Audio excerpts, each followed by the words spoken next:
Логично е да ви споменавам отново колко опасен е ЦСКА при подобни ситуации, при ъгови удари, генерално при статични положения. Ще могат ли тук армейците да се възползват? Въпросът, който стои на дневен ред, е преминали топката с целия си обем гол линията. На вратата пазния съдия от близката страна.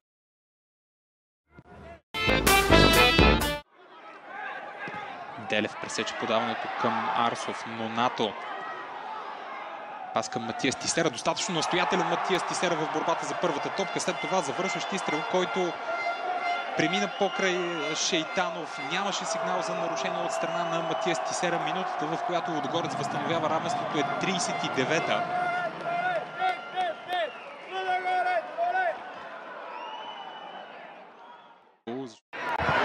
Терзиев с паса към Джони Лукоки. Лукоки този път Стерякис излезе, скъси добре ъгъла и успя да спаси.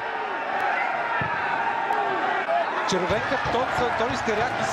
Докато гледаме на повторение тази ситуация, много интересно. Какво се случва сега и защо Антони Стерякис получи червен картон? Изглежда страничен съдия сигнализирал, че Стерякис е играл с ръка извън наказателното поле, само че поне от това повторение аз не мисля, че е така. Гледаме още веднъж. Не категорично Стерякис играе с крак. Няма две мнения по въпроса. Просто не знам аз. Това е изключително странно решение на Стефан Апостолов.